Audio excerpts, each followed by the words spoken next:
Tuna of rock and roller. I'm gravely disappointed. Again, you have made me unleash my dogs of war.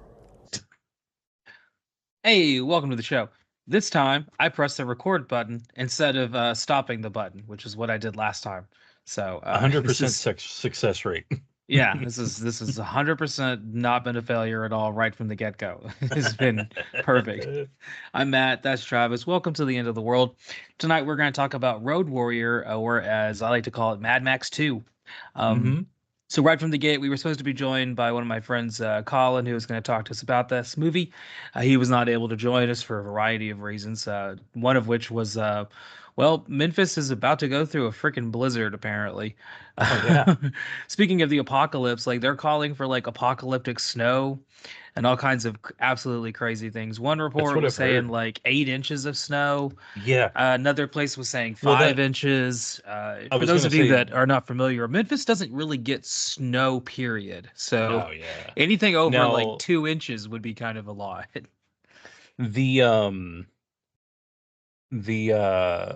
The 8 inches and the 5 inches, the discrepancy there, was it the guy meteorologist that said 8 inches and the lady meteorologist was like, no, it's 5 inches. Come on. I think it was, well, it depends on the storm and whether or not it has recently watched Devil in the Flesh with Rose McGowan. So if it my has, then the storm is going to produce, it's going to be a little bit stronger. If the storm has not watched Devil in the Flesh starring Rose McGowan, then, it comes in at a paltry 3 to 5 inches instead. Yeah, it's But who knows? We're going to find out in a couple days. It's been Yeah, pretty really, crazy let's, today. I made some keep an eye soup out. tonight. I made some soup. Hey, so did we. Yeah, chicken noodle over here. We did chicken in And- Dublin. There you go. So it's been fucking cold as hell here. So Oh, it yeah. seemed like a good thing to go with. And I went to the store just to get like some poultry seasoning blend, like those little Yeah. tarragon things like that. Yeah. Yeah. I like to put that in my soup and let it soak in there because it kind of adds to the flavors, makes everything taste a little bit better and everything. Anyway, I go to the grocery store to get this, and people in Memphis are panic buying everything. So like all the water is Oh. gone, all the toilet paper is gone, paper towels Yep. gone, like all the canned goods are raided, and the lines are fucking astronomical, like I all the bet. way to the end of the store. And so I waited in line during my lunch break. The entire lunch break I spent waiting in line. Oh. I get all the way to the end of to the front of the line. I am first in line. During this time of me going from like being like third, fourth, going up the ranks, there's this woman kind of hanging out by the cash registers. And Mhm. she has talked to various people, and it seems like she really wants to cut in line because she keeps saying Oh. her knees are hurting her. She's an old lady. So I get up there, and of course she asks me, like, "Sir, do you mind if I cut in line?" Everyone behind me is like yelling and screaming and all this crap, and I'm like, I just sure, right? I don't want to deal with the confrontation at this point, and I also don't want to be a dick to this old woman just because, like, Well, right. I don't know if she's lying. I don't know if she's not lying. I frankly don't really care. It doesn't. I don't really care one way or the other. It shouldn't even necessarily have to be that she was an elderly woman. It could have been anybody. Yeah. I just wanted to go the fuck home, and whatever allowed me to navigate that situation fastest was what the route I was going to take. And in my mind, it said, "Let this old lady go in front of you," and I did. And by the time she got to the register, to the self checkout, another one of the self checkouts had already opened up, and so I had already moved up and was checking out and left with my 2 items Oh, there you that go. I waited in line for almost 45 minutes to get. Jeez. To get 2 items, I got that, and then I got a bottle of Diet Coke because I was like, well, I've been waiting in line for like 15 minutes with 1 item. Maybe. That was the thing, is like I literally had 1 item. So part of me was like, ma'am, you have like a whole cart of things. Like I have 1 thing.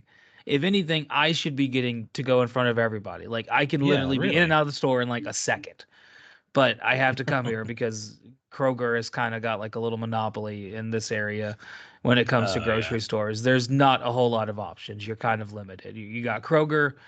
Like there are other ones, but a lot of things like if you want seltzer waters, if you want Hmm. certain kinds of food, seasoning packets, seasoning blends, things like that, pretty much Yeah. the only place locally that has them around here is Kroger, or at least has them reliably is Kroger. Oh, So that's fair. Yeah. I think my Microsoft just wanted to give me a year in review. It can go fuck itself. Anyway, so tonight we're going to talk about Road Warrior and not talk Yeah. about the impending snow apocalypse coming towards Yeah, me. really. If I you think see it's gonna me, miss us. yeah, apparently Dallas got a lot of snow too, from what I heard. I don't know. I don't know. Really? I don't know how much, but yeah, apparently the Dallas area got hit pretty hard with some snow. I That's where don't my know brother anyone. is. I need to.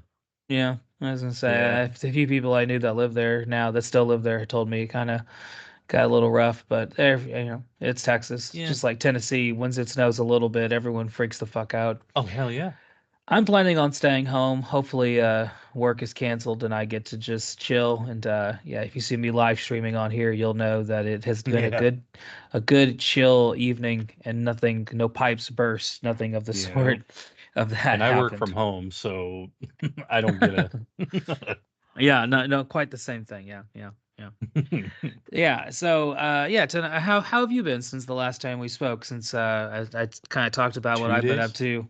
I was gonna say it It's hasn't been too long. no, it's been about the same. We're kicking off our tax season schedule, so I'm working Nice. later than normal or than I like because I've Yeah. gotten so used to getting out early. Now it's like, oh god, like the sun is Yeah. already down when I get off work. I hate it.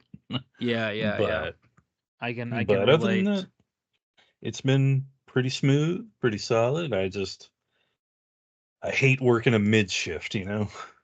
Yeah. Yeah. As a Like it's teacher, like I go to work in the morning and it's dark, and when I leave school at night, it's dark. So yep. it's kind of like the entire day I spend indoors. I kind of don't Yeah. get to go outside at all most days. So yeah, Yeah. my week has been pretty much the same. Yeah. Kind of started school back up again, so doing all that jazz. Yeah.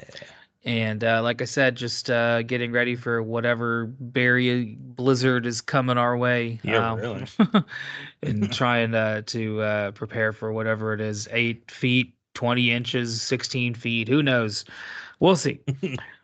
Speaking of things we're going to see, we're going to talk about Road Warrior tonight, Yeah. and the maybe one of the best movies in this genre ever made, right? Like Oh, this is kind absolutely. of this is the movie that has gotten ripped off a lot by a lot of Oh, movies yeah. that we will talk about in the going on in the future. We'll rip this movie off Mhm.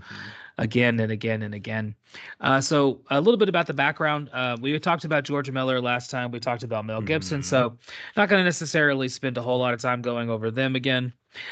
Instead, let's talk about some of the other people who were contributed to this particular movie, who we didn't get to talk about last time. So Oh. joining George Miller in the writing booth are two new Mhm. writers to the Mad Max universe, and both of these guys would go on to do some things outside of the Mad Max world as well. The first writer is a guy named Terry Hayes. Um, Uh-huh.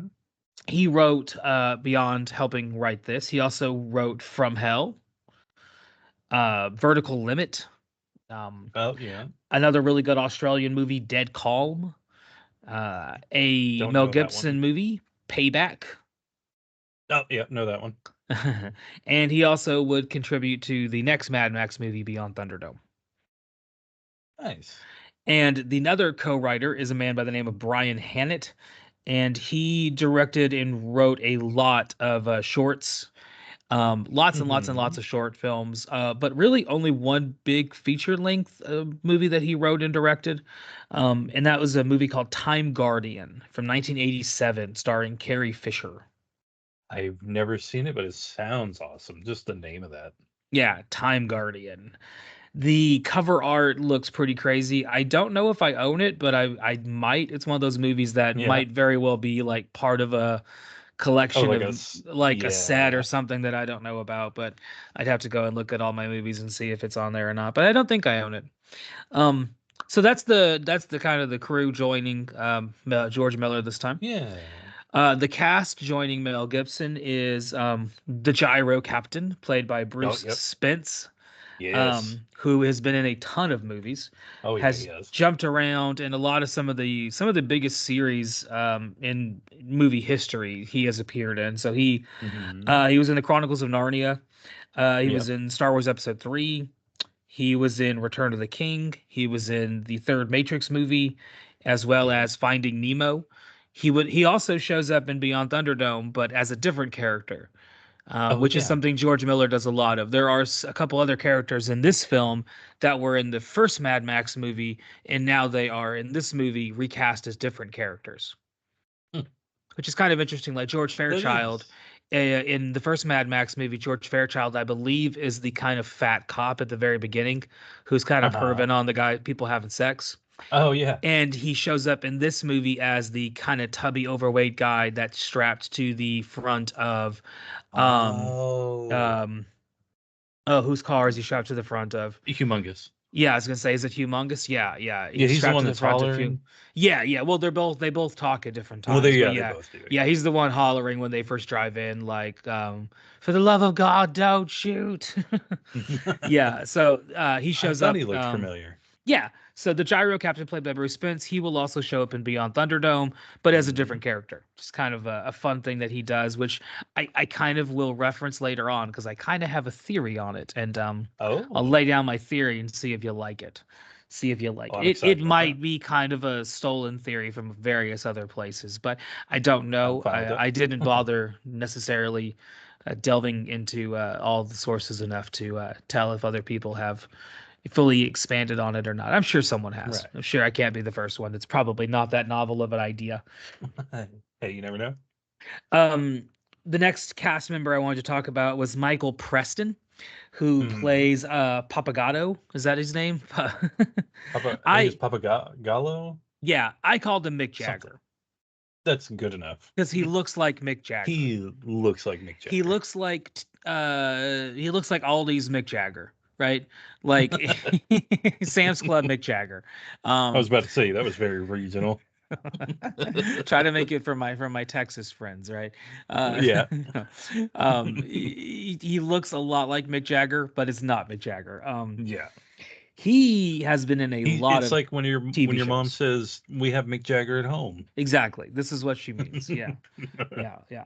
He has been in a lot of TV shows, including Airwolf, Remington Steel, The A Team, Awesome. but Awesome. probably maybe the best one for our podcast that we will talk about because this is like maybe the third or fourth time it has come up in just a natural flow of conversation. Oh, He was also in Highlander, the TV show, awesome. which is not post-apocalyptic or apocalyptic really in any way, shape, or form. But I feel like at some point we will have to review a few Yeah. episodes of the Highlander TV show with Adrian Paul, just because we've talked about it a lot Yeah. without actually talking about it. Would you like to hear a fun fact about that show? I've never seen one episode of it. Oh, I don't I know don't, how. I have seen a lot of episodes of the Highlander TV show.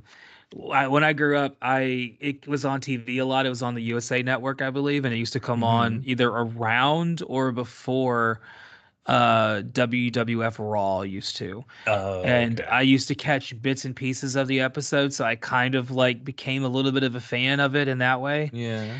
But I never really knew what was going on because I never caught like a season from beginning to end. Right. Oh, So it was yeah. always like people were doing things, and then all of a sudden there's this blonde headed chick named Raven he's hanging out with. And then later on, she got her own show. And then he's like screaming in a church one scene. Like there's a lot going on.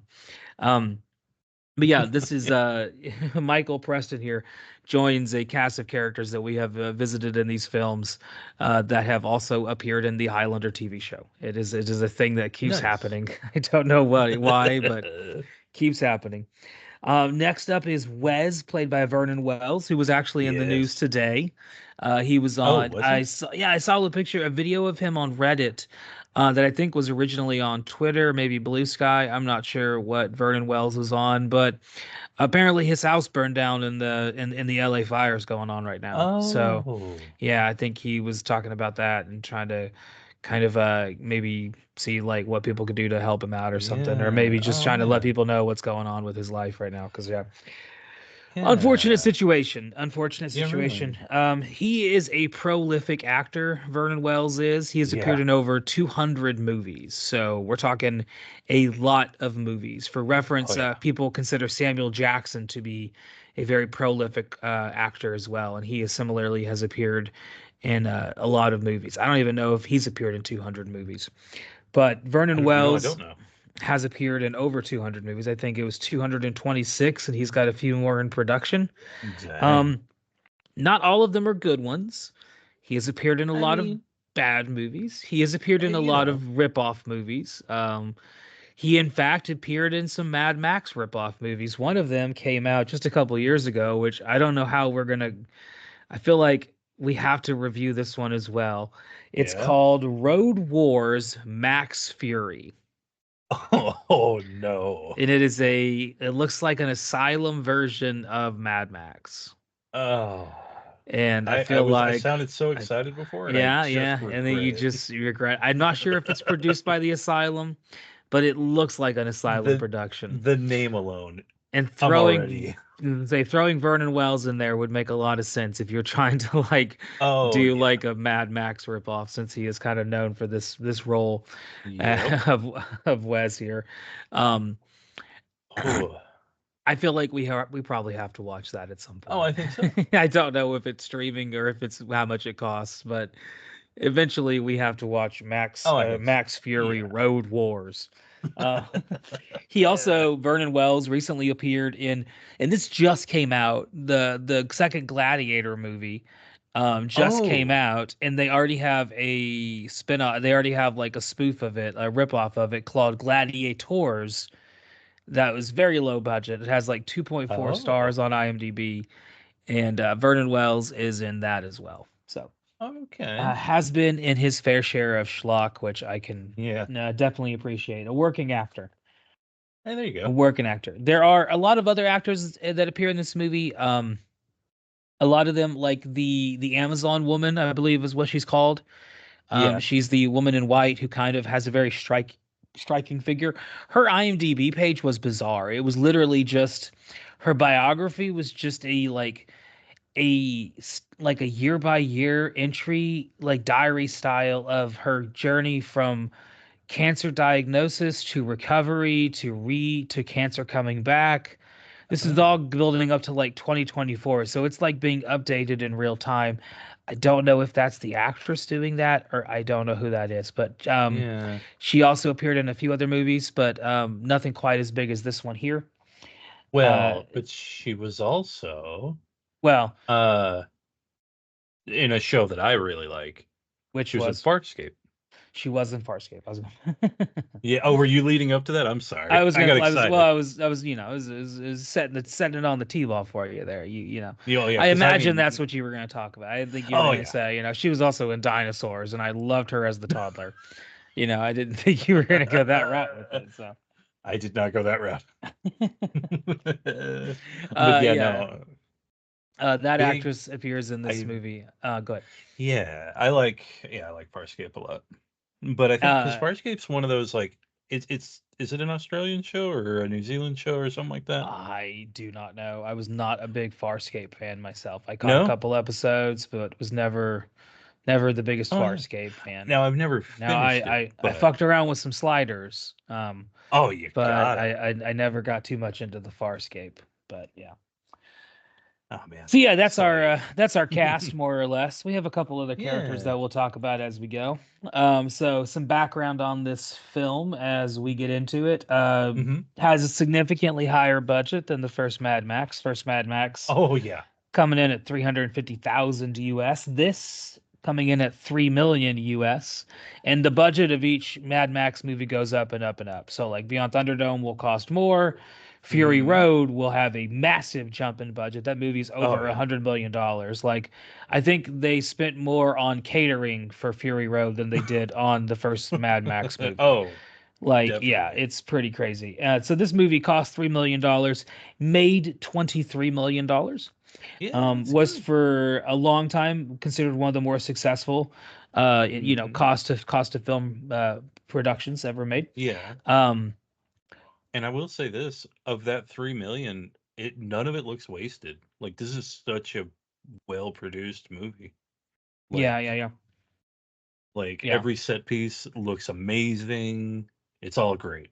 So Yeah. that's They spent because a you lot of see that. money building the things that they built. Yeah, like you see that with other movies where like they go from, working with what they got at a lower budget, and then Hmm. the next time they come around, they have a much bigger budget and they just go Hmm. a little crazy. So, Yeah, and yeah, it yeah. just looks like a lot of waste, just a lot of stuff unnecessary. Like they got used to they got used to that small way of doing things, and then they're Hmm. just like it's like they were just sticking things to what already worked, and this one didn't feel like that at all. Like everything was necessary and made it amazing, just made it look really good, Yeah, I was gonna because say, it's a really good looking movie. oh, yeah, it's an amazing looking movie. I was gonna say, like, Yeah. when you have a very limited budget, you have to, you have to get more creative because you have Hmm. confines on what you're able to do. And so I think that sometimes when you lose some of those confines and you don't have as many restrictions, it can kind of create some issues. But this is one of those Hmm. movies that rises above that, as being a Absolutely. sequel, maybe one Oh of the yeah, best sequels ever made. Like it's I up think there so. with like Godfather 2, Empire Strikes Oh. Back, as being like Hmm. it's probably better than the first one. I mean, it's definitely better than the first Mad Max. I'm gonna come out Yes. and say that. I think Yes. Road Warrior, as it's called in America, is a far better movie than Mad Max. Um, Yes. and I think most people would agree. I don't think there's too many people that would Yeah, argue that that's the first one is that's not better an than the second incredibly. one. It's Yeah, not an no, I incredibly don't. crazy, not an Yeah, incredibly no, crazy line we're to not say getting there. real controversial here, but Yeah, yeah, no, yeah, but which is saying a lot though, because the first Mad Max is a really, really good movie. yeah. Oh yeah, So yeah, for this yeah, to be even better, like that's just, it's just elevating. So yeah, yeah, not to detract from the first, it's just yeah. also, you just get extra. So Yeah, I think this has a more clear vision of the post-apocalypse, like which is I think why yes, this is kind of what leads to the Mad Max exploitation or the Mad Max ripoffs. This yes, is the film that a lot of them are ripping off in a lot of ways. oh yeah, Down like this, Texas Gladiator, I hadn't, the first time I've watched this since watching Texas Gladiator, and I forgot how much the camera uses like the spyglass scene oh in this yes, movie, and how Texas Gladiator also uses that with that's the guy on the right. bike losing their lover, like the whole thing. Like it's just down Oh to yeah. yeah, it was one of those things where I was like, Jesus Christ, I didn't realize this how just literally you ripped off every part of it without even Oh trying. yeah. Um Yeah, like there were post-apocalypse movies before yeah, this, but yeah. this one We've really talked about a just few of like them. we have uh Deluge being like one of the earliest that I can think of Yeah, because that yeah. was way early. But Yeah, this one 1930s. really like what would you say like set the tone I think for the rest? it created such a unique style that it stands out in such an interesting way. I feel like so many people, it was so easy for people to rip off because you could Oh just, there yeah. was so much to take, right? Like, oh, I don't want to have to think of a character, so I'm going to make him barely talk. He has Hmm. companions that do most of the talking for him. He's got a Yeah. car or a plane or a motorcycle. Mhm. We can start piecing together the whole thing from there. The bad guys are wearing black. It's very Yep. simple. It's a very simple setup, It is. which is kind of the whole premise because so Miller, much like George Lucas, who he kind of steals from a little bit in this movie, they Yeah. both steal from Kurosawa, which Oh is to yeah. say that they both grew up watching samurai movies. And so Hmm. if you watch enough samurai movies, you kind of begin to see how those movies greatly impacted the westerns that we Oh would get in yeah. America. Um, Hmm. and so those western movies then kind of become these like Mad Max movies that we see, which are kind of like Yep. westerns, just a little bit more acid and twisted western than maybe Yeah. what Clint Eastwood was putting out to say, for example. Yeah. Right. So we're Yeah. getting a little bit of that here, which is I fun. think so. Well, yeah, This it's is great. this is a movie that I really really love. So Oh, yes. some more fun things about this movie is the dog. Let's talk about the dog. Let's talk about the dog. Do you know anything about the background of the dog? I know, well, just what I've learned on IMDb, That the dog was but about to be put down? Yes, which is a Yeah. great story. Yeah. So the dog was about to be put down, and they rescued the dog. Depending on, I've read different reports. One of them said they went the day of. One person said they went like a couple hours before the dog. One person said like Oh, they like made it seem like they literally saved the dog from the table. They were about to put the needle in the dog. I feel like some version of the truth is therein. I feel like yeah. they probably rescued the dog, and someone maybe at the thing was like, "Yeah, we were about to kill him," and they just kind of turned it Yeah. into like a fun It just story, it which became is cool. legend. And the dog ended Oh up going yeah. home with one of the crew members, so the dog went to a good home. Yeah. Um, so that's cool. That is And really cool. one of the major influences for this movie was Joseph Campbell's Hero with a Thousand Faces. I don't And know that one. so it's a book by Joseph Campbell, and it's all about archetypes. So it's talking a lot about Uh, Jungian psychology and what it means to have these archetypes appear and appear and mhm. appear and appear in different types of stories. And so he's Yeah. playing with a lot of that. He's playing with the shadow, which is to say, like, Max has Oh. this other side of him. And we see a lot of Max kind of stuck in the middle between these two different sides of Yes. his humanity and the madness of the wasteland, and whether or not he kind of wants to go to one side or the other side. And I think this is Mhm. interesting because we kind of ended our conversation on the first Mad Max by Dom mentioning that he didn't think Max is a hero. He's part of the problem. And I Right. feel like in this movie, the director is kind of expanding on that argument a little bit and Yeah. presenting Max as being a man of questions. Like he's in the middle, right? He kind Yeah. of represents all of our humanity in the sense that, a couple of small things happen to us and it could send anyone over the edge. In the first one, it's his wife and kid being Yep. literally driven down by by a gang of motorcyclists Yeah. pushing Max to the edge after he's seen that like the justice system that he represents, society, the I law, was about to say this exact yeah, thing. I was going to the say what you're law. saying is we live in a society. We live in a society, yeah, where he sees that the law, the society that he has sworn to uphold and protect, the order as a police Mhm. officer, is basically meaningless because the people that are doing these things are just getting out scot free. Yeah.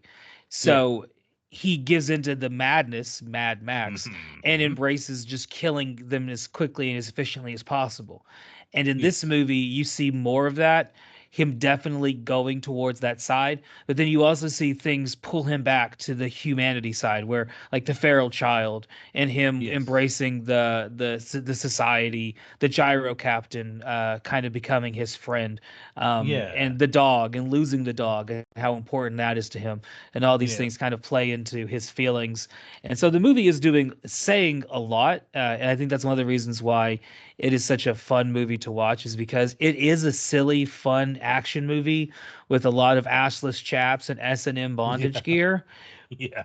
but it's also making a lot of really interesting points about psychology and about humanity and how we view violence and how Mhm. fragile our egos are. And it's just a really interesting movie to talk about.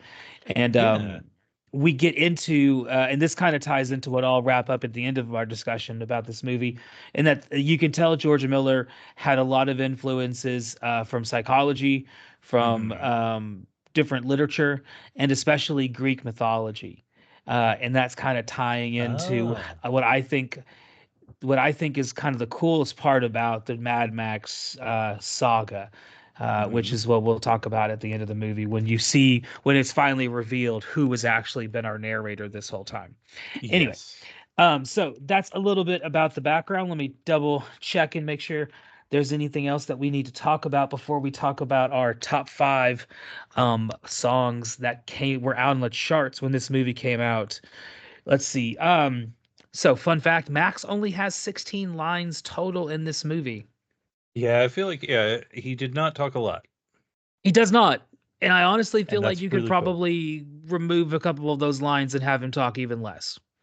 Yeah, well, there's one There's a line you couple of have to times keep, there's one line you have to keep, but which there's a is couple "I'm only lines here you for the don't. gas," or "I only I'm only came for here the for the gas."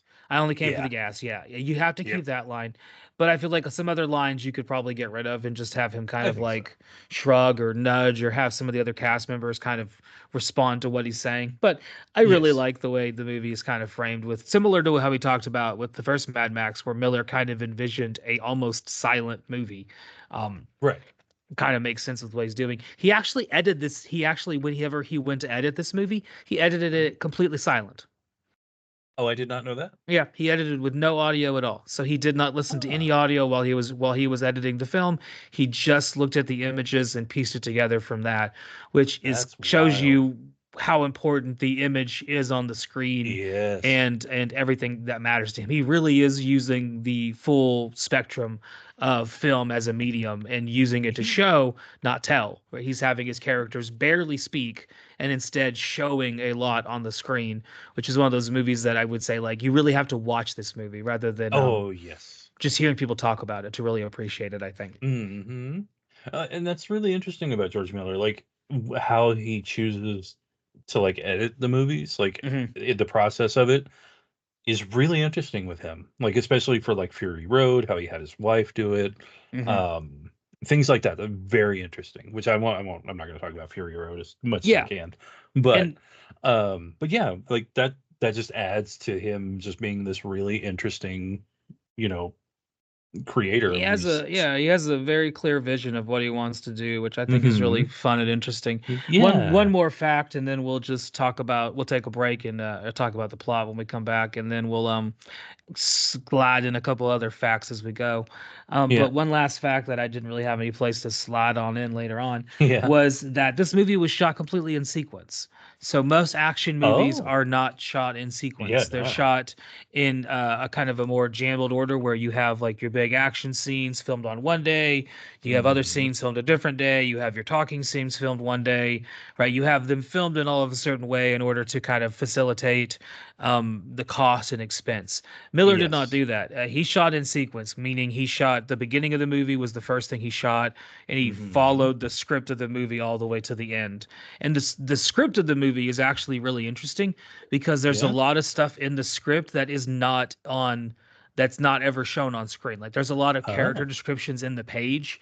Um, Oh. like a lot of the Yes. Marauders are actually homosexuals, but Oh, okay. the script kind of explains why, and it's not because like there it's not because Lord Humongous has any kind of special affinity towards homosexual males or anything like that. Hmm. It was has more to do with the fact that like the men want to have sex, and raising a baby would be near impossible in these kind of situations, and so Oh. they have slowly over time, over the last 5 years since Mad Max 1, which this movie takes Hmm. place 5 years after Mad Max 1. Right.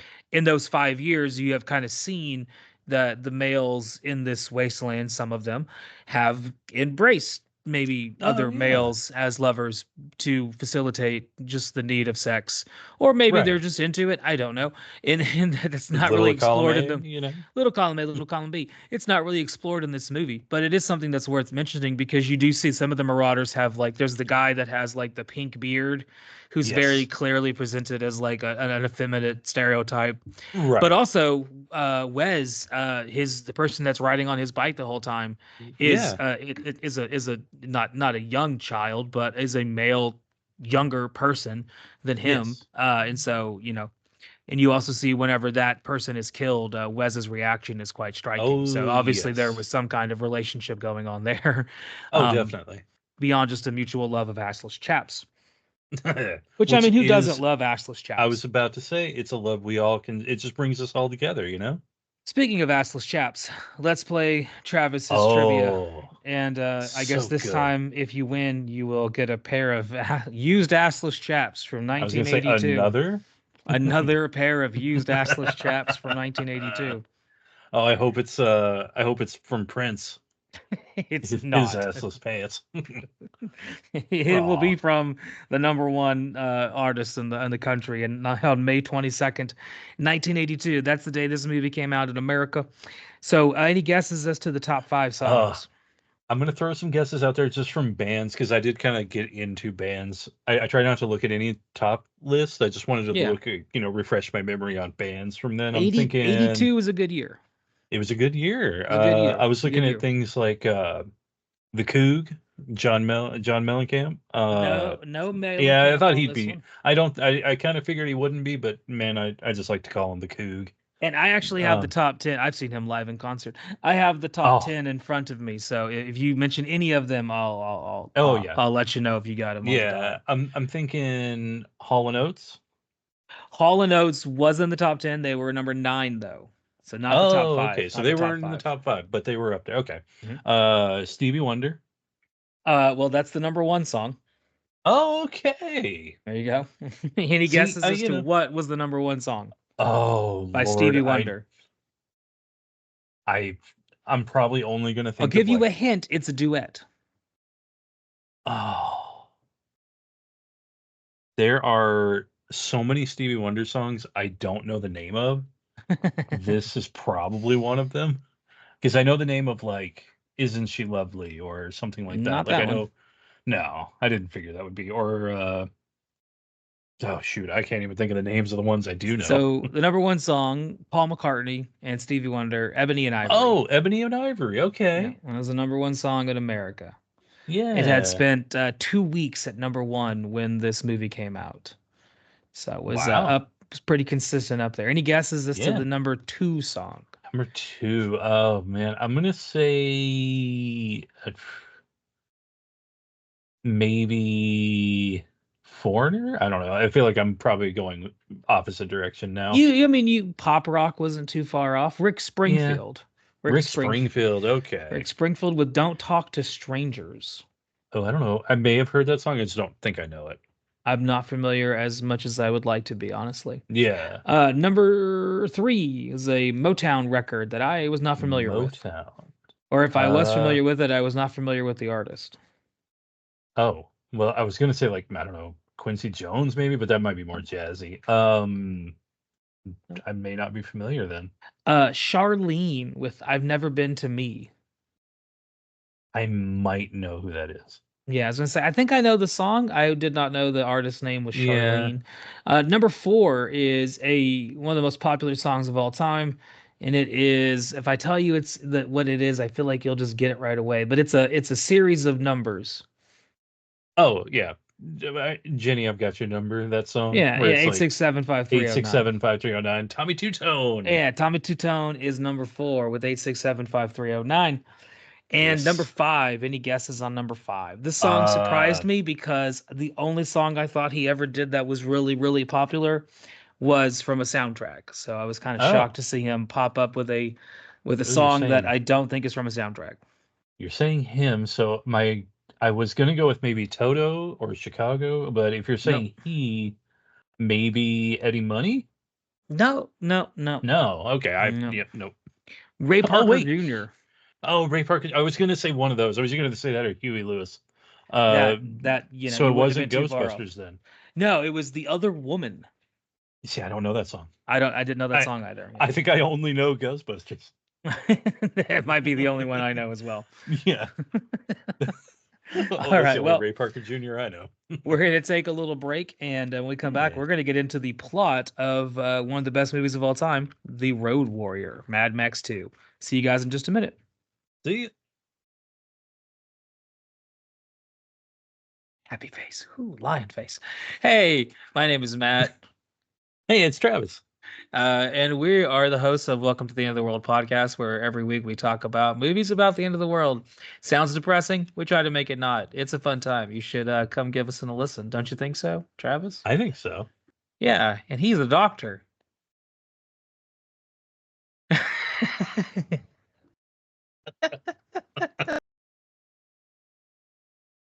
The vengeance of the Lord among us. I promise you, nobody gets out of here alive. Hey, welcome on back. Let's talk Yeah. about The Road Warrior, Mad Max 2. So, the beginning of this movie is maybe my least favorite part of this movie. I Mhm. really hate that it opens with the feral kid talking about the end of the world, and we just get clips from the first Mad Max movie, and Yes. like it seems very like against Miller's type because it's way too much fucking narration and talking. I would Yeah. rather it just like show the images with no narration. I would be cool with that because I Yeah. think the images speak for themselves. Like we see what's happening. It kind of tells us pretty well what's going on. I don't think we need the feral kid like giving us the whole No. beginning and intro. But beyond that, that's like one of my few little nitpicks with the movie is I just really feel like the beginning could have been changed a little bit. But I have a lot of it is what it is. I have an issue with the intro to a lot of movies. Like Yeah. Predator is my biggest gripe. Yeah. If they just didn't show the spaceship at the beginning, it'd be a perfect movie all the way through. Hmm. I That's my gotcha. one gripe. Because if you just go into it thinking it's a like Rambo type of movie, Hmm. then all of a sudden, oh wait, they're fighting something otherworldly. But from the beginning, you already know that, and it's like, I kind of would have liked that buried. I'd like to have not been ready for it. I think that'd have been Yeah. awesome. Discovered But it. same, yeah, kind of similar to this movie. I think there's a lot that they kind of dropped the ball on the Yeah. intro. Yeah. Yeah. So after that intro, we see Max in his car, but he now has a dog with him. Yep. And they are immediately on the run from Wes and his crew who are just fucking with Max on the open highway. Yep. And this culminates in Max causing a wreck to some of Wes's guys. And he's Yep. able to steal some gasoline from their cars as they have been wrecked. And Oh, and yeah, Wes gets shot in the arm with a he does get crossbow. shot in the arm with a crossbow, which he just rips out of his skin. And Very, very awesome. Very cool. yeah, that particular scene was a scene that they had to edit to get the rating to go down. And in the Oh. Australian version, I believe it is a little bit more prolonged. But I Oh. believe the Blu-ray version has the longer take on it now too. So I Okay. don't think it's yeah. We don't think it's quite there. That's cool. Because that Then was really cool. I would like to see the full, because that was a really cool part. yeah, and then the complete opposite of the beginning of the movie where it has all the talking is the next scene that happens when Max finds the little music box and he just like Yes. twists it and he has that little smile on his face and Hmm. it tells you so much without him saying a fucking word. He Yes. doesn't say anything and you're able to understand that like something about this child's toy triggered a smile that only happens for a brief second. He almost has to Hmm. like he almost sees himself smiling and like hates it and has to like stop himself from doing it for more than just a second. Hmm. It's a beautiful part of the movie. It is so Absolutely. good. And that compared to the opening, that's more of what I like in these kind of George Miller movies Yes. is that kind of storytelling where he doesn't use words. Instead, it's like it's a lot more subtle. Hmm. I really love that kind of movie making, and that's kind of what I like. And this is what you get with a lot of this, because especially with Max and the feral kid, because the feral kid can't talk really. Yep. So you have this whole relationship based on kind of like suggestions and innuendo and actions and Hmm. tone rather than necessarily the words that he's saying. Yes. I really like it. Oh, So absolutely. Max leaves and he finds himself upon a gyrocopter. Yeah.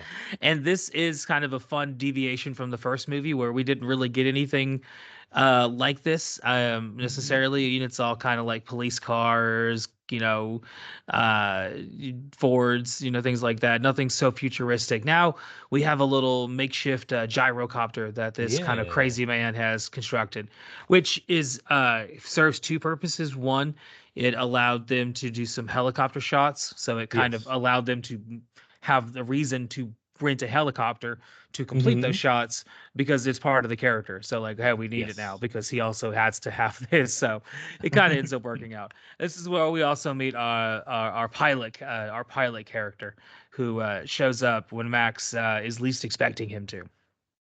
Yeah, because like his version of I guess theft deterrence is just a snake on the gyrocopter, Yeah, yeah, and that is cool. he loves his little poisonous snakes, Yep. and he likes to just drop them on people. Yeah.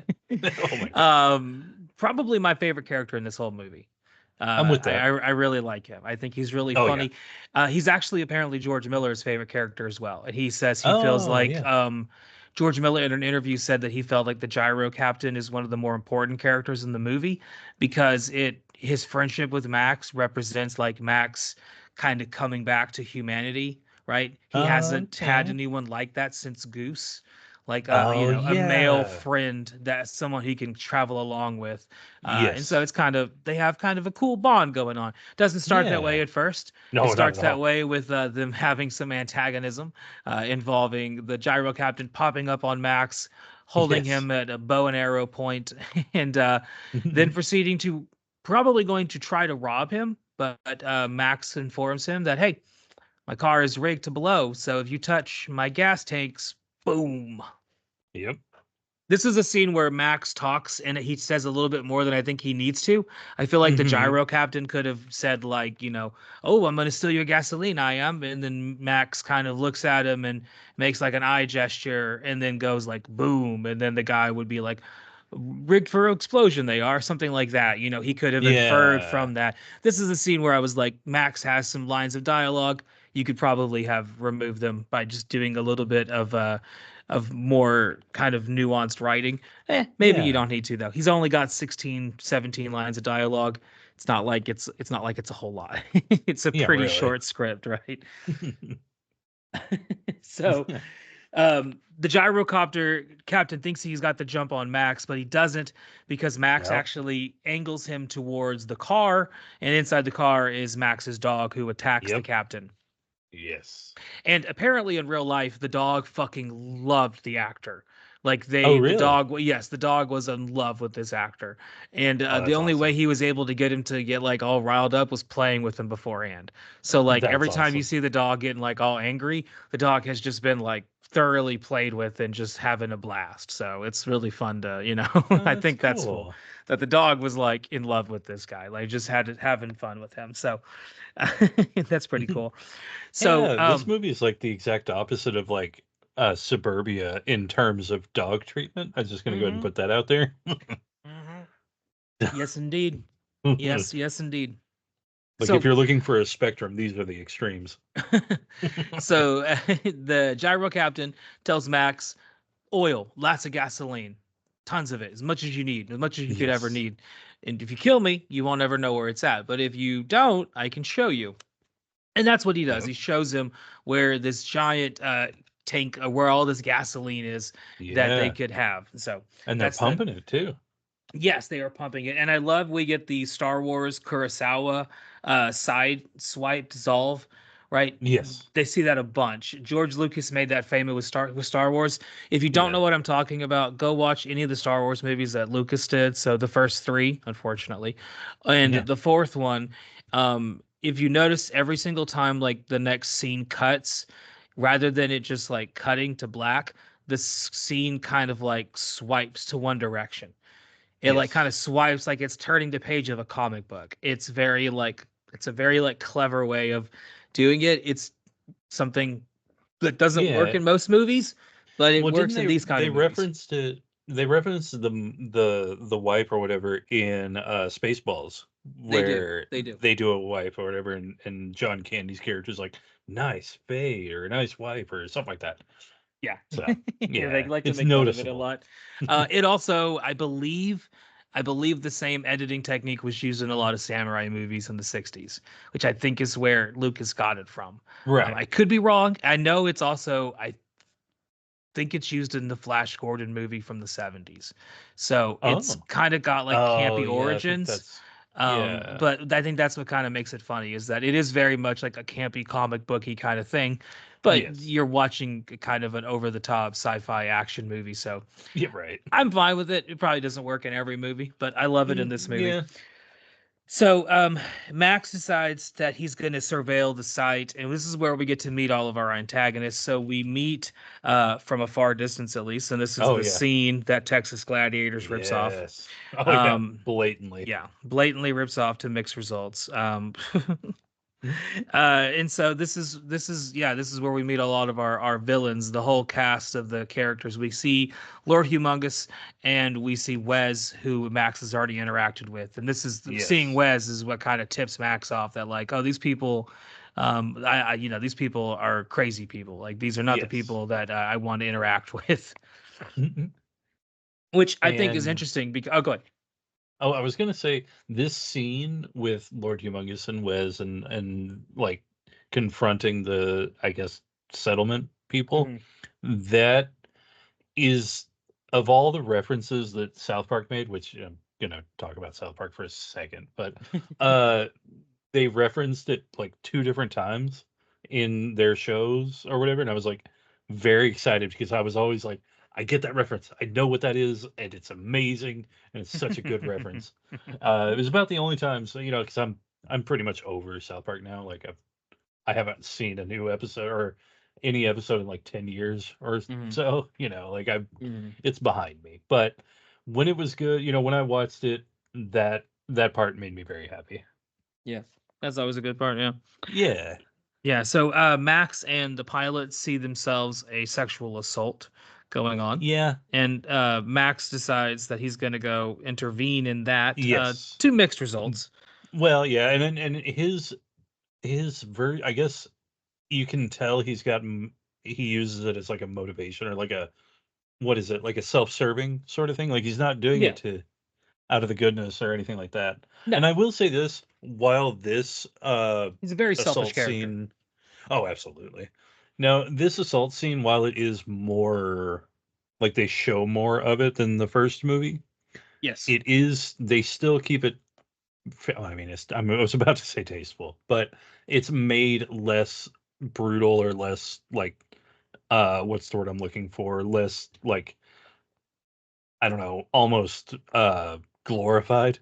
Yeah. Especially because when you see like Bruce Spence, like his character, the captain, the pilot, when you see him watching it, he goes from like kind of okay, but then his mouth drops, like the corner of his mouth, it Yeah. just Yeah. goes to frown. Yeah, I was like, he realizes what's happening. yeah, It and then goes he from like, just, oh, they're ripping her clothes off. That's gonna be cool. I get to see some nudity, to being like, oh, yeah, they're not just stopping there. yeah. Oh, So okay, you this is get to what they're see that doing.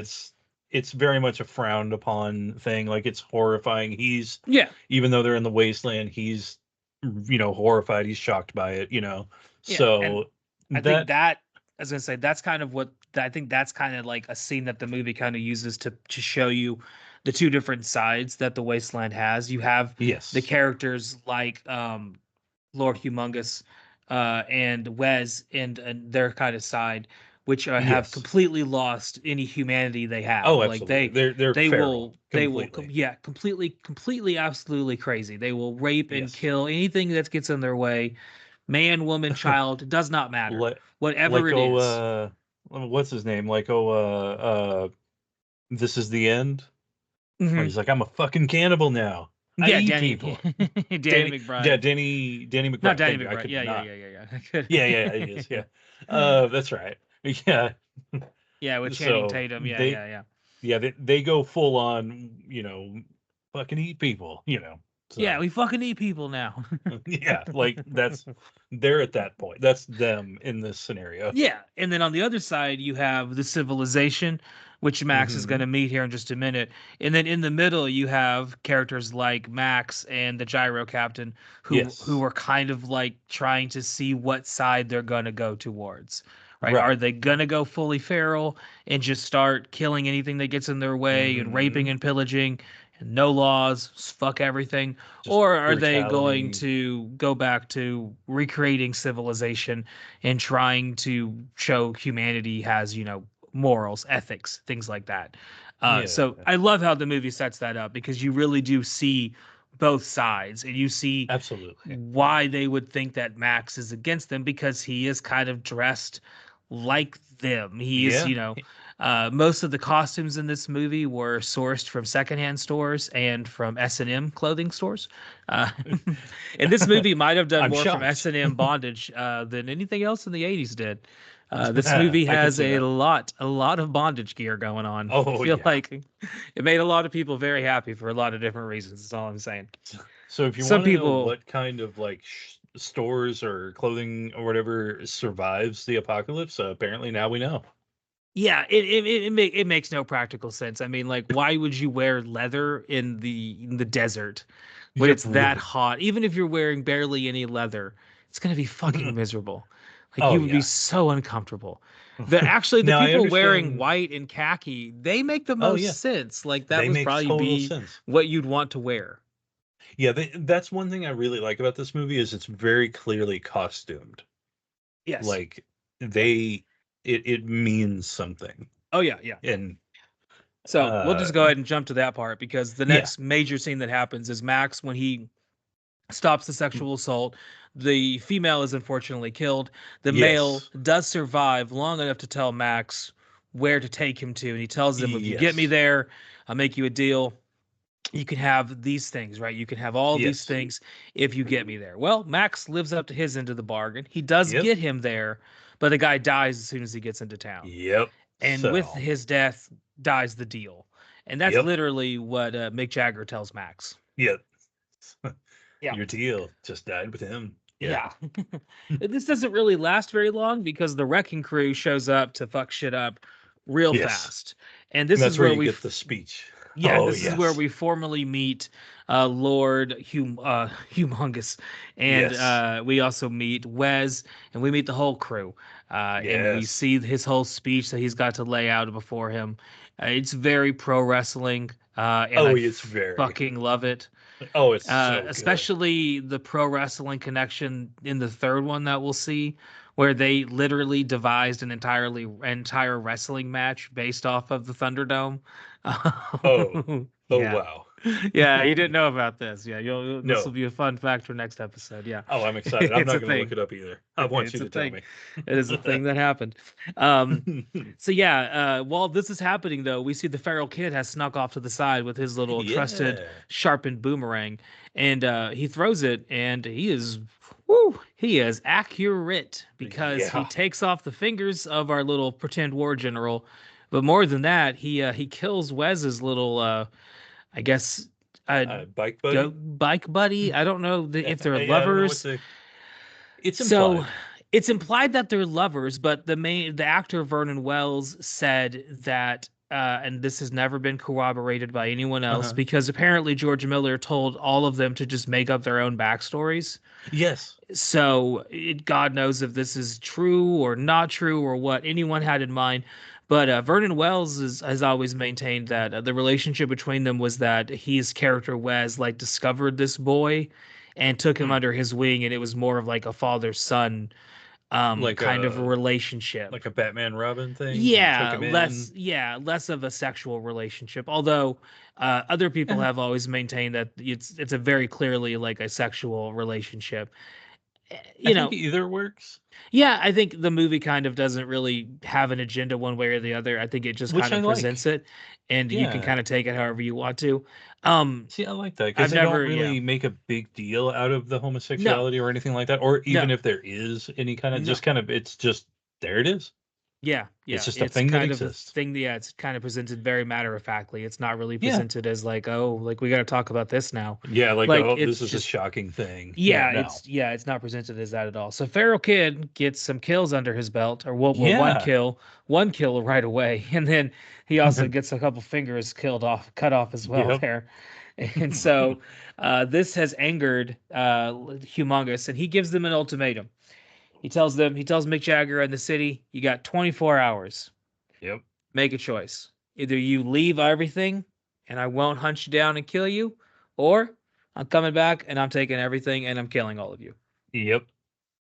And so this begins the real dilemma of the movie. And this is where the movie kind of moves into like samurai Kurosawa territory, because this is a Yes. very similar Kurosawa setup where like the wandering the wandering Ronan's. Ronin warrior wandering in from the wastelands in this situation, or wandering in from the jungle or the Yep. dunes, finds themselves into the city in need of help, and they lend Yep. their help. And it's a very common thing you see in samurai movies, and Yep. you see it here as well, popping up in this Instead of story. 7, there's 1. Yeah, yeah. Instead of seven, there's just Max, and well, Yep. he strikes himself up a deal. Yeah, he's like, I'll drive. You give me as much petrol as I can carry, and I will go and get you the tanker that I saw that will get Hmm. you to get your oil out of here. And Right. that's the deal. That's the setup, right? So he's Yeah. carrying all the juice he can carry. There is a person on IMDb who did the math as to how Oh. much weight Max would be carrying and how long Oh, he would be nice. walking. I did not feel like looking at all of it to see if it's anywhere close to being accurate. That Oh, person put I'll a take lot your of word. work in though. So you know, I have so no, unless it's outrageous, unless it's like I fifty thousand I think pounds, it and concludes with like he would carrying like 150 pounds for like a few miles, and like that would be I a could see that. lot. That would be a That lot. would be a lot. Like for that long and that heat, you would Yeah, probably have a heart attack and die. I was about But to say I'd make it maybe 20 feet. Like, no, like I love Patton Oswalt's take where he said like I forget, it's been years since I listened to any of his stand up, but I remember one of his yeah. old stand up specials. He was always like, I would be terrible in the wasteland. Like I Oh need to yeah, die in the apocalypse. I don't want to make it to the post apocalypse. Same way with me. yeah, Like I would not be long for this world yeah. in What the I mean, wasteland. I don't want to have to suffer and do just so I just mean, hopefully I die. Hopefully I just what die. like what's my what are my skills? I can juggle. Does that do anything for anybody? Like, anybody need that? Anybody need I a juggler? know. Yeah, right? Like, I've welded before, but if you just gave me a welding machine and, like, told me to go at it, I wouldn't know what to do because it was always set up for me, you know? I've done other things. Like, I've worked on cars, but not the engine, not Hmm. the transmission, none of that. So Yeah. again, like, what could I do? I could be a helper, and I don't know how useful that is, but Yeah. no, I've got no yeah, there's no use for me in the wasteland. So, Yeah. Yeah. Hopefully we both die. That's where I'm yeah, gonna. that's the best Hopefully we case both scenario. die. That's the best case scenario. Hopefully we Just both clip die. that. That's it. Hopefully we just That's die. hopefully we both die. Hopefully that works out. So Max and the gyro. Max meets up with the gyro captain because he needs him to Yes, take him to the tanker. that's right. In order to save some time. You know, it would take too long to walk all the way there. Yeah, really. So Max and the gyro captain meet. They go to the tanker, and Max has his trailer, and the gyro captain is in suit, and they are making their way to the village to get them out of there. However, Yes. this goes about as well as you would think, Yeah. because Lord Humongous and crew are not happy about this, and they Yeah. immediately go after Max, and we get some heavy losses on both sides. Oh, Uh, yes. but Max is able to make it into the village, and the trailer is intact. Yeah. It is severely fucked up though, as we find out as Mick Jagger is giving Yeah. the report. Which I love this part because the whole Yes. like the two mechanics repeating each other over and over and over again. Yes. That was completely business on the actor's part. Really? Yeah, George Miller, that was not in the script. They just started doing that, and George Miller just found it hilarious and was like, "Yes, we're running with that. Fucking do Oh, that's that." awesome. So yeah, I love that that's in there. That he's just like one mechanic says like, "The radiator's busted," and the other mechanic's like, "The radiator's," and they just keep Oh, and doing he's this. got the most Australian accent when he's yelling, where he's like, Yeah, he's because he's like, we need 24 hours, and he says that, and Mick Jagger's like, they've got 12, you and got then 12. Yeah, it's and like, he just all says, right, he kind of nods at him, and he goes, okay, okay, we can make it Foster's. yeah. The only people I've ever met from Australia fucking hate Foster's, so I don't think Yeah. they Oh, really right. like. I don't No, think I it's bet not. Australian for beer. But that's what they tell us I've here in never tried America. it. It does not taste good. Oh, okay. You're not missing Oh, anything. It's not good yeah. beer. No, that's fair enough. It's I not a don't good need. beer. I've had enough bad beers that are American. Yeah, so losses heavy on both sides. Oh yeah. Max, you would think at this point Max is maybe going to give into his humanity and help this Yeah. village. He's not what he wants to do. He wants to Nope. leave. And the gyro captain also wants to leave, but he wants to take this girl he met with him. And Yeah. she doesn't want to go. And so he decides to stay. So that's all. This is kind of She's where the you valley see. girl of the wasteland. Yeah, well, this is also where you see George Miller kind of showing like the character, the gyro captain, kind of parallel to Max, in that they're these Hmm. kind of neutral characters who are really selfish in this Yeah. world where being selfish is maybe the most logical thing to do. Yeah. And he makes the active choice to not be selfish. He could leave the village, right? He could Mhm. just accept the fact that she's not going to go with him and continue on without her, but he Yeah. chooses not to. So he has chosen against going and being this mad character. He's chosen to go to his human side, and Yeah. if it He's was because of a reforming. yeah, it was reforming because of a girl, but I mean, hey, Well, yeah, but right away. it Like was, yeah, he didn't need the extra steps that Max takes. no, no, We no, Yeah, he embraces it. He's like, "You yeah. know what? Here we go." Yeah, So, so this is also where we're soon going to get our montage, but but this yeah. is also where Mick is, I mean not Mick, Max is getting his car ready to go, getting it all Yes. ready to go. The feral kid is there with him. The feral kid, he keeps taking the feral kid stuff and throwing it out of the car, and the kid Yeah. gets back into the car. I love that there's very little talking between them. That he's just kind of he's Mhm. doing this, and that you kind of understand what's happening. The kid doesn't want to leave him. He has some Mhm. kind of fondness for this character. Yep. And Mick Jagger shows up and tries to explain to Max, like, look, we need you, pal. Like, we need you. And he gives Yeah. him, similar to Fifi from the first movie, we get Mick Jagger's big speech here where he kind of Yes. lays out like the whole thing. And I think that he's like a very cool character in this movie I and think doesn't so. really get enough love because he's such a Yeah. he kind of represents a lot of like the goodness of the world in a way, like in like Yeah, he absolutely. trying to keep civilization intact. It ends up costing him his life, right? Yeah, but Like I think he's the most heroic character in the movie for sure. yeah, and I think his Um, death kind of is meaningful to Max. Like Absolutely. it's the thing that Max sees. Like he sees him get, well, we'll talk about it in a minute, but he Right. sees him get what is the what how do you say someone gets stabbed by a trident? Tridented? Skewered? Skewered by a trident? I don't know. He I'm was gonna go. forked, that's for sure. God damn it. Sorry.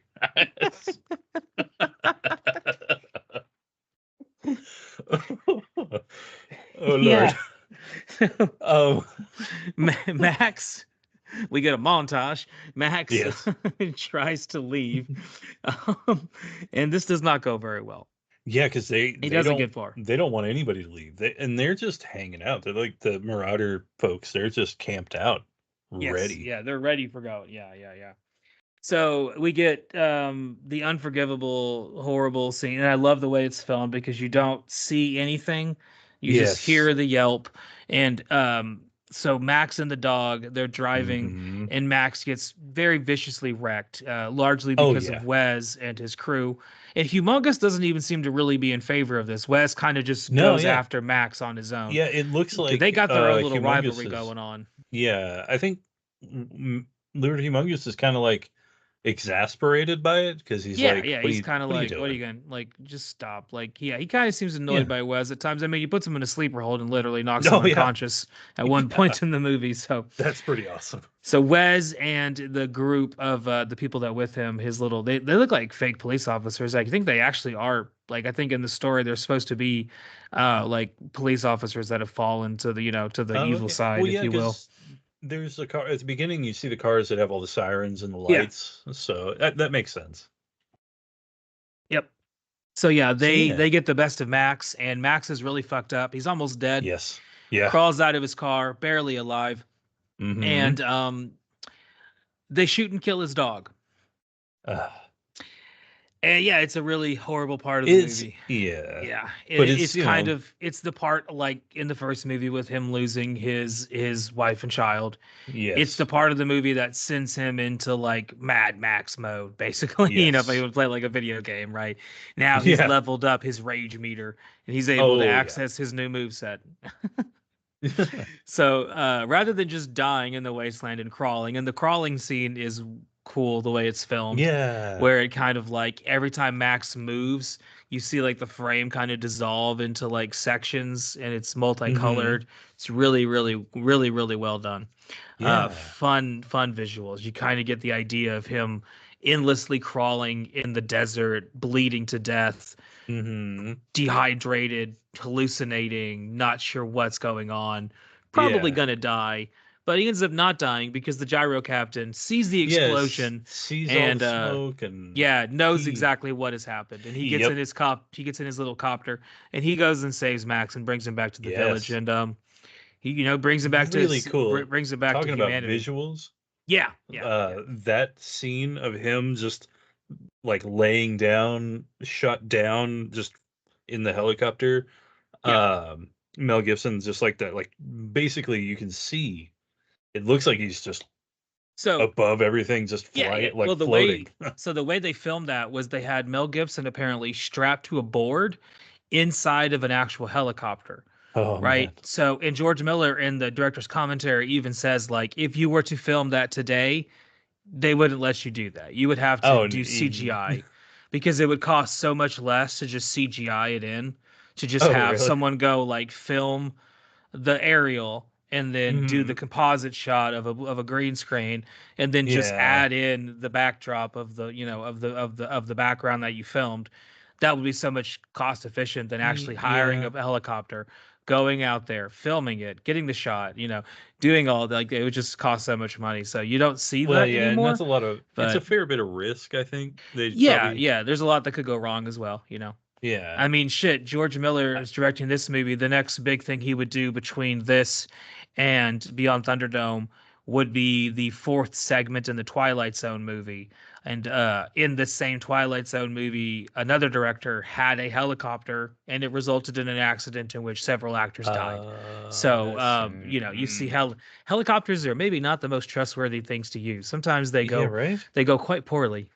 Yeah. So Dang. yeah, so Max is healing up, and the team is ready to move. Right, they got to go. They've run out of time. Lord Humongous Yes. is coming, and especially now that he knows they have the ability to move the oils and everything that they own Yes. because of Max bringing the trailer in. But what they Yep. don't have is someone to drive the trailer yet. Right. Don't have anyone to do that. But Max stands up in one of the best scenes of the movie. And Yes. also, I feel like if you were going to ever have him talk beyond the I just came here for the oil, this would be the Mhm. only other time he would talk, which is like, I'll drive the truck. And that's it. Yes. Something like that. Something to that effect. Or Yeah. like, and then everyone can kind of infer what he means and how serious he is, right? Right. I feel like that would Because it be would be great. impactful because they hadn't heard him speak, but like maybe twice. Yeah, exactly, right. Yeah, and I mean, it's already very impactful when he does speak because he doesn't talk a Yeah. whole lot. But Right. I just feel like I said, you could kind of remove a couple other times when he does talk and kind of get a few more scenes out of there and make it more Yeah. impactful when he does. But we're moving on to our final fight scene, Oh yes. and maybe up until when Fury Road came out, maybe my favorite climactic like car battle scene in any movie ever. The one in Well, that Waterworld is pretty cool. Tank Girl Not has a good one. Tank Girl's fairly good. The one, like I said, the one in Waterworld with Dennis Hopper, Yeah. where he has the jet skis that go underwater and then Yes. shoot up, which I think is fucking impossible. But I don't know how a Well, jet ski can hide underwater for a prolonged period of time yeah, without really. the engine just flooding. But I don't know. What do I know? Maybe they're You're supposed to right. go under submerged. It's like a dolphin Yeah, mode. it's Activate dolphin mode. I don't know. Yeah, Waterworld has a great one, but Fury Road oh has a yeah. pretty fucking amazing scene. It's very similar to this one, It is, but with a but completely different color saturation effect and oh yeah. a different kind of tone. You get a guitar playing, fire breathing, whole different kind of vibe Hmm. going on in that Oh one. yeah. This one But yeah, is definitely a little bit they different, definitely but very intense. elevate them, keep themselves as an elevated uh I guess artist of that medium, I guess. I don't know what I'm trying Yeah, to say. yeah, But yeah. like they're still on top, Oh yeah. they Best of the just best. Best of the best. exactly. Like So this is a very prolonged scene. I think it's like 13 minutes long in total. yeah, And it takes up basically the entire end of the movie is this entire it does. part. And it's And awesome though. it's a very awesome scene. So we're not going to go over Oh yeah. bit by bit because it's a lot to go over. It But is. basically, Wes and his crew and Humongous and his crew and their crew are trying to attack Max. They're mostly going Yes. after the tanker that Max is Yes. driving because they presume that is where all the gasoline that they want is That's at. right. That's kind of the whole thing that they're going after. This is allowing the other the other settlers who were traveling in their own little cars to Yes. mostly be able to move without too much fear because pretty much Yeah. everyone's going after Max. He's kind of the big target. He's the target. And an interesting thing that I found out doing some research about this, the character of Lord Humongous. Do you know who he was supposed to be? I may not. He was supposed to be Goose. Oh. Yeah. Okay, no, I did not know that. Yeah, he was supposed to be Goose, which is why on that one scene it shows the back of his head and he's all burned. Oh, Yeah, okay. yeah. They were supposed to be like Okay. Goose has been resurrected. He's wearing this mask. How he became a brick shithouse, I don't know. Yeah, right. But like we'll talk about that later. But that was basically kind of going to be the setup, is that like it was now Max versus Goose. Max kind of toying with going to one side or the other. Goose firmly like completely lost it and had gone to this like completely other side. They ended up not doing that. They changed that during production. I'm So kind of glad. maybe for the better. Yeah, I was gonna say. Yeah. I feel like if you shoehorn Goose in there, I would just have more questions Oh, about like yeah. how is his body not completely burned? Because like I thought he died, Yeah, really. or close to death based on his hand that we see in the movie. Mhm. So like, how did he go from that? And he doesn't look like a brick shithouse. So like, how does Yeah, he in look like? 5 years? It's been 5 years, right? So like, that's a long. Like, there's no. Yeah, that People like, aren't really getting super muscular in this world. They're barely eating. Like, Yeah, right. Max is eating dog food. Yeah. Like, Like, that's. you need protein to develop muscle. It's Yeah, more than just seriously. lifting weights. So Oh yeah. but I love that they didn't do that. That would have been a little Yeah. crazy. So It would have. now, like I said, this is a prolonged scene of action, and we Oh, see yeah. some of the best things you'll ever see: trident throwing, car jumping, Molotov cocktail tossing. Oh yes. We also lose a Setting great yourself number. on fire. Setting yourself on fire, as you do. And just We also just spend a lot of time him trying to put that fire out and just not not getting being it. able to. Yeah. We lose our Amazon girl. We do. She dies. And she was supposed to have like it's rumored. I haven't read the script all the way through. I read part of it online, but it's rumored that I think in the original draft, maybe she was supposed to have kind of maybe like a little love relationship going on with Max. Like maybe they were supposed to make googly eyes at each other. That was completely removed or not filmed. I'm so glad. yeah, I don't think you need that either. No, I feel like his wife and- dying kind of should make him to where like he's not interested in, like I Yeah, can see he's- the Max character not really caring about women or Yeah, they about don't sex set him ever up for again. Like being- I don't think he yeah. gives a shit about these things, right? No. He's not trying to get laid. He's barely cares about his hair, like if it's even intact. Yeah, right. Like I think And I really all like- he wanted was his dog, which Yeah, exactly. And I like her being not, made into like a romance device or something like that. yeah, it's not I something like she her really just is interested being- in or yes. caring about. She wants to, she wants to fight, survive, protect, Yeah. That's her thing. And I like that. Yeah, it ends up costing her life. She, unfortunately, like I yep. said, gets killed. We lose a great number of characters. We lose Mick Jagger. He gets Trident. Yes. Gets Trident, as you do. It happens to the best In of his us. weird aluminum soda bottle car. Yeah, his car is kind of very futuristically bizarre. Yeah. It's Space Daddy car, but Yep. Space Daddy But gets it Trident. definitely looks very like fabricated. So Yes. And the Feral Kid is helping Max the whole time. Ends up helping him in a big way because the movie culminates in the Feral Kid on the hood of the car trying to grab a shotgun shell for Max. As at the same time, Lord Shitbox is driving headfirst into Max, while Wes has just crawled up on top of the truck from the underbelly, and right at the same time, they all hit each other. And this is where the movie ends, you think, with Humongous and Wes both basically dying at the same time. Yeah. And Max and the Feral Kid surviving one hell of a wreck. Oh, yeah. Somehow Speaking Max of, is not dead yet after all these car wrecks he has Oh, gone yeah. through in the last Yeah, 24 really. hours. Well, speaking of like catastrophic wrecks and everything, there is one part in this sequence where a one of the marauders or whatever goes over like, and this is just getting into this scene with, and it's very famous, obviously, like iconic scene as far as this movie and other, just in the world of stuntmen, where the stuntman, he was going to go over the car or over this like in this wreck situation, Yeah. but he ended up hitting his legs on it Oh and yeah, just yeah, yeah. going end over end, Yes, and that is a it very basically famous almost scene. killed him, but Yeah, it broke almost died. both of his femurs. Yes, yeah, yeah, Like he got double Joe Theismann. yeah. Like, The fact that he oh didn't man. die is pretty crazy.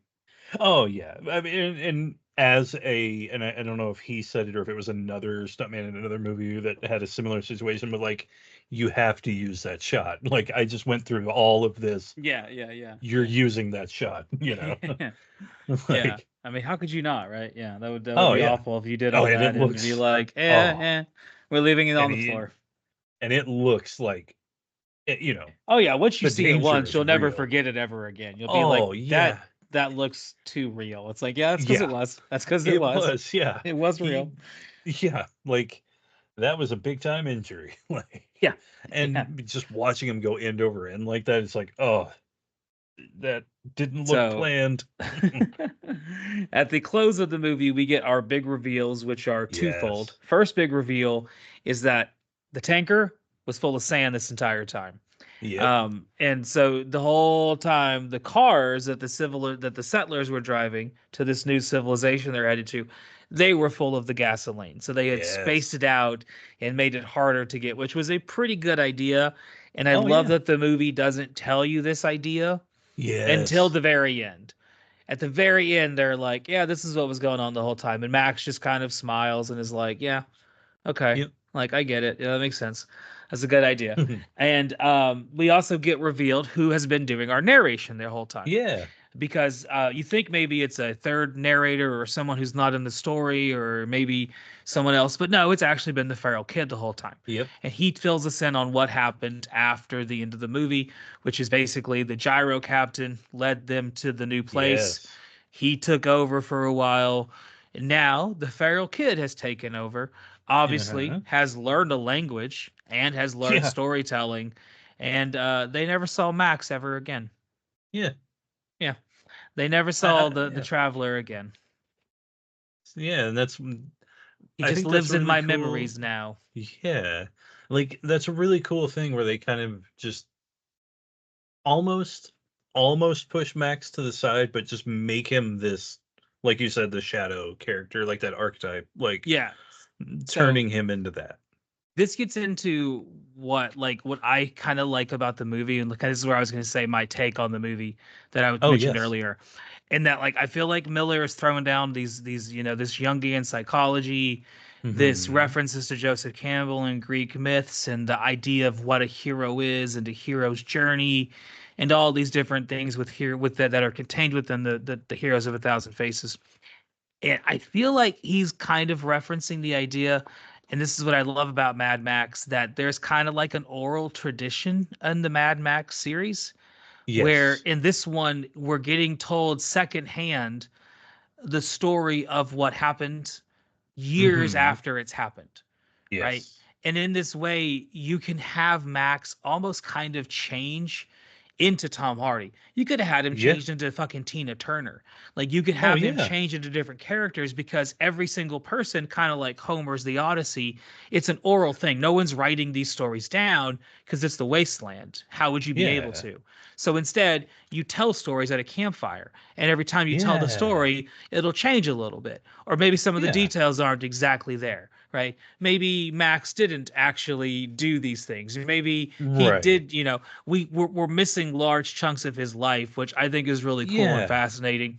That like we don't get every single bit. He comes in, he does something, and he disappears for a little while, and then we hear another Yeah. tale from another culture about, oh, Max showed up and all these kids saved him, and that's kind of where we get the Yeah. third movie, and then we get him changing rolls a little bit, and in the Fury Road, as he changes into Tom Hardy, and that Yeah, I think that kind of works in the oral tradition because I you think can kind so. of have that, and I really like that. You could even kind of look at like Charlize Theron in the same Fury Road movie, and Yeah, I think in the new one I haven't seen it yet, but I feel like maybe it kind of continues on with this, that like the hero can change because it's just this like oral tradition of these yeah, post-apocalyptic stories of these heroes that impacted these people living during this time yeah. period. It could Yeah. even be different people, but everybody just sort of attributes it to being this one person, this Yeah, Max. kind of like Yeah, Homer's The Odyssey, right? Like the yeah, Homer's The Odyssey is a lot of stories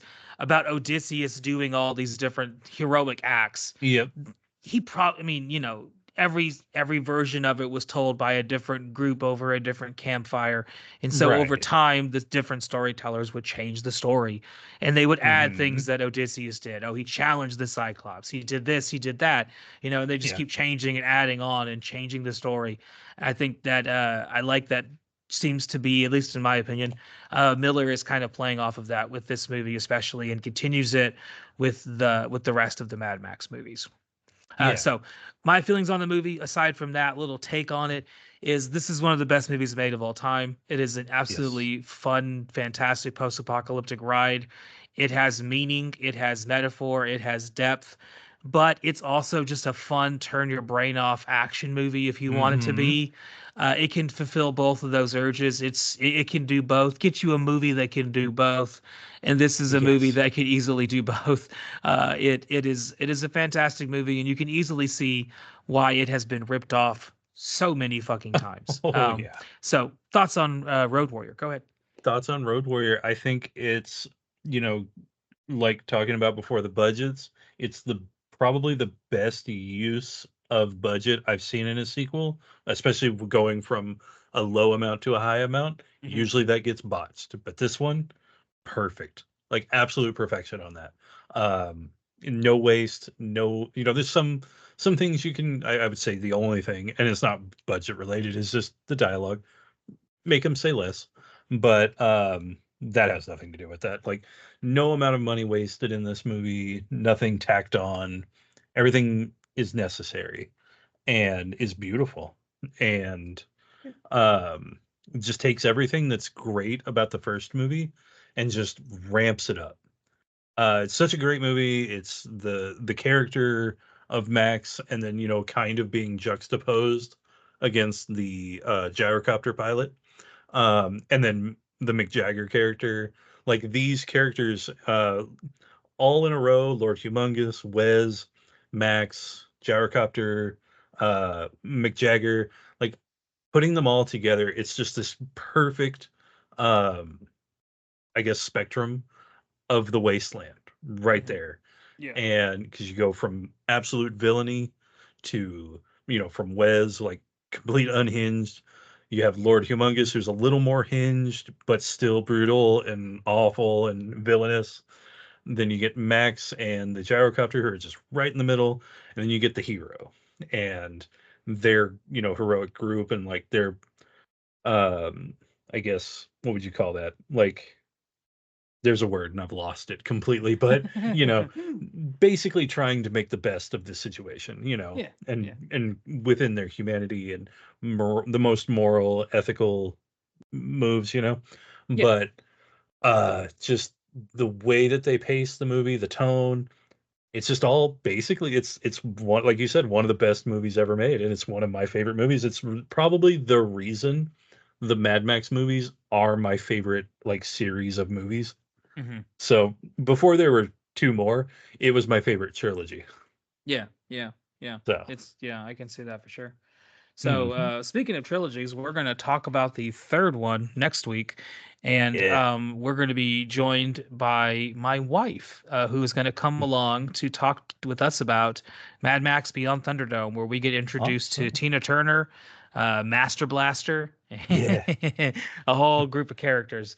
Oh yeah. Some people will have said this is where the maybe the least good of the Mad Max movies. Uh, Some people maybe will say that the first one is up there. I don't know.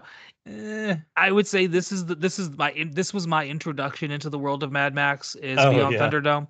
This was the first one I saw. I have a lot of things to say about it. It has been a it's long time since I have watched it, so yeah. I'm I going to have be this is the going one into I have this seen. like, yes, this is the one I watch the least. Out of all of the ones, Exactly. this is the one Well, I this is the don't Return of the watch very much. Jedi of It the kind of three. is. It kind of is. Yeah, yeah. It's It very kind of is. parallel. Yes, it very much does parallel. Yes, I would say that Return of the Jedi is very similar in a lot of ways to this movie.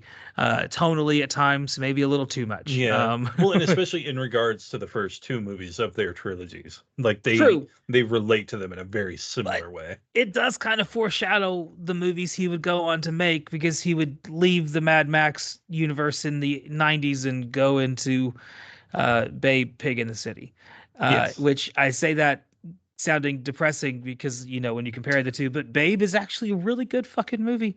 Yeah. So I can't complain too much because he was able to knock that out of the park as well. Which Absolutely. we will not be talking about Babe Pig in the City, at least not No. now. It doesn't have any connection to the post-apocalypse that I can think of. But maybe just Maybe. maybe we spec right Babe Pig in the City 3. I don't have a clever title for it. Beyond. I'm trying to think of a beyond thing. Beyond sheep herding. I don't know. Just yeah, yeah, I don't know. You could probably tap that into ChatGPT, and it could probably write you a Babe Pig in the City post-apocalyptic Mad Max movie, and it might not be very good. But that'll do, Mad Pig. that'll do. Hopefully, this will do. We're gonna stop talking tonight, and thank you guys for joining us, and thank you guys for listening in. If you've turned into Yeah. the most recent episodes, we've been churning out some episodes back to back to back to back, kind of Working on it. making up for missing a couple weeks here and there as we were as well as I was moving. And Yeah. also, there's a distinct possibility I might lose power for a few days if this blizzard knocks everything out the wazoo. So we'll see how that goes. I will Yeah. talk to you guys next time as we talk about Mad Max 3 Beyond Thunderdome. See you guys. Take it easy.